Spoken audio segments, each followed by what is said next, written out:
So then, the cheapest of the so-called big three ships, Anaconda, or Conda in short, comes to us with the price tag of 146 mil. And for a while in the game it was the most expensive ship. Then with the help of laxatives came the massive shits from both Federation and Empire that beat DeLacy's super heavy trouser snake. Oh, and did I mention that unlike those two glorified shit sticks, you don't need no stupid rank to acquire this ship? I mean, alright, Jesus fucking Christ. Glorified shit sticks is the right phrasing for those ships. I have never been happier buying the Conda. The rank is one thing, but the price itself was a big deal in the older days. Well, at least for me, but I always was and will remain a poor pleb. I sold off all my ships to get my hands on one, and I still have no regrets. I mean, look at that ship. Yes, so let's go about making the ship ashamed to look in the mirror and potentially consider slitting its wrists. Starting with the exterior. Oh boy. Well, I guess I should start with positives. From top, Conda looks pretty well. And now the negatives. First, what is that thing in the front of the ship supposed to even be? Can I take my hacksaw and just violate my Conda like when I violated my Mini ATX PC case? To stuff my Radeon DirectX U2 graphics card in it? And no, that wasn't some sort of weird nerdy sexual innuendo. It was just a plain joke, and I know it's too nerdy, so I guess I should stick with dick and cunt jokes. Speaking of which, Conda's undercarriage. Why does it have so many fucking pricks? Is DeLacy trying to build a space balloon popper? But that aside, the top and bottom parts of the Conda are like two different worlds, and you know what? I think DeLacy just chose to make the top very neat and pretty looking as a fake facade, and leave all the untamed shit on the bottom, much like a mullet. But no, this is not a ship version of the MacGyver. Oh, did you know they've been remaking the show since last year? What? Ah, fuck! Just why?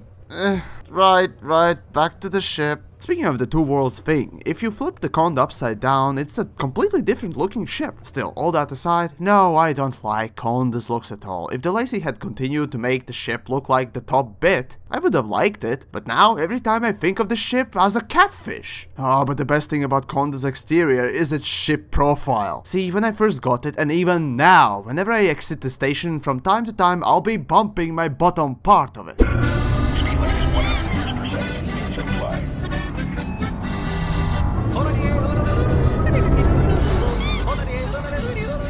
Sure, you can say that I'm a shit pilot who got lucky winning the pilot's license in bingo hall, but fuck you, those grannies had no chance when I entered the building. Oh, and I say, DeLacy doesn't know how to improve upon old design and make it better. All they know is how to cash in on things. To me, it seems that they want to cash in so much, I think they also cashed in on their families, friends, and pets already. Those damn assholes. But hey, DeLacy has never been too capable of making a ship look good anyways, so why am I even bitching? Yes, there have been Viper and Python exceptions, but Conda is not one of them. Oh wait, almost forgot. Thus far, I think Anaconda is the only ship in the game that visually changes when its hull is damaged. No, not like those spray tags that are laser marks. Real, actual model changes are in place that you can see on the screen right now. Seriously, I love that part. Why can't all the ships have this? Oh, you are such a Python lover, boy. The Conda's exterior looks just fine. A smooth upper touch with a bulky belly. The general Elite Dangerous player's looks. Or so I assume. It shows some integrity. On with the interior. Let's start with the general layout. The hard surface lines, open spaces and brushed metal makes the interior feel like it can take a punch or two. Combined with the open windows, it truly feels like a bridge.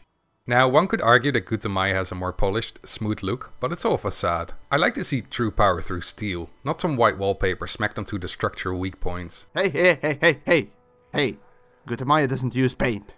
Okay, fine, plasterboard.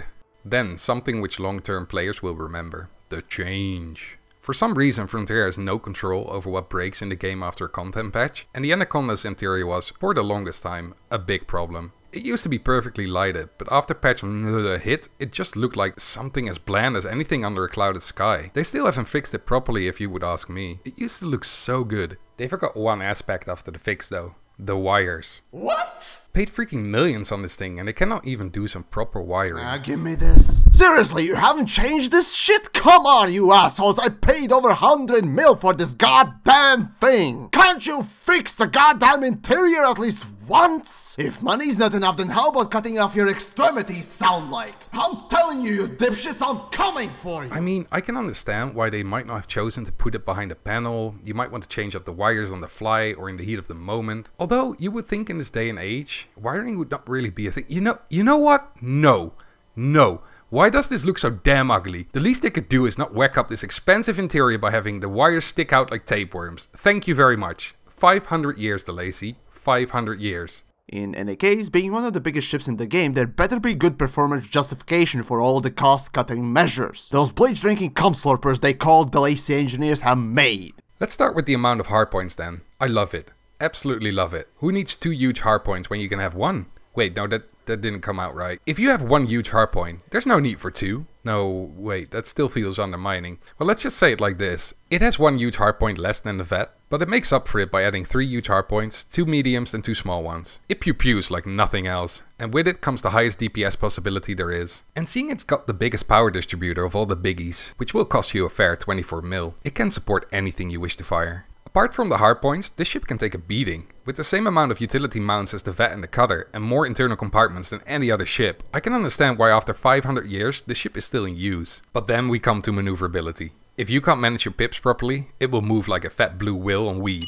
And that's stating it lightly. If you can, however, it still moves like a brick skyscraper. Get used to it. As for the impotent loser side of the ship world, sometimes called exploration, mining, and trading, well, it's fan-fucking-tastic. Conda boasts the furthest jump range of all the ships. That is, with engineering, otherwise Diamondback Explorer takes the lead by a pube hair. Oh, but the fuel tank only holds enough juice for 4 jumps. So lest ye be careful, thou shall be fucked, and in thine shame, thou shall be calling upon fuel rats. Still, that really is the best quality of Conda. Well, aside from the freakishly huge hull HP. Seriously, what the fuck did DeLacy use to make the ship so dense? Federal pilot brains, perhaps? Whatever the case, I have my dear Conda engineered a little bit to be able to make 60 light-year jumps. Now that's fucking amazing. As for cargo space, yeah, well, Type 9 beats it already. And after Cutter and Corvette were introduced, it made the poor Conda shrivel up even more. Like one day being the second most hung guy in the bathhouse, then coming in the next day you see 2 other guys that could literally kill you with their schlongs by just turning.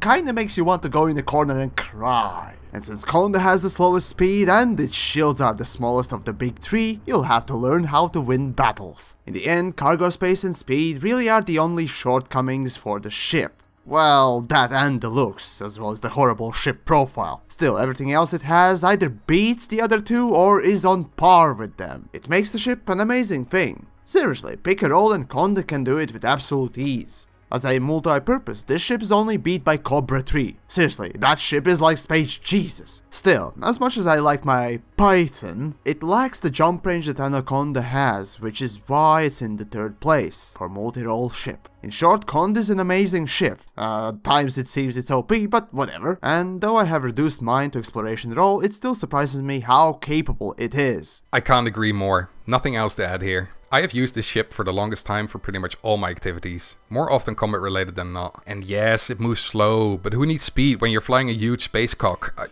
Damn it, you see what YamiKs turned you into? Seriously, I hope I don't end up beating dead horses anytime soon. Ah, come on, grab a stick and come join me. It's fun! Right. Anyway, I ended up calling my Conda onerosus, which means burdensome or oppressive. Not for the one piloting, but anyone else who has to deal with this enormous beast. As for me, I ended up calling mine the Jumpaconda.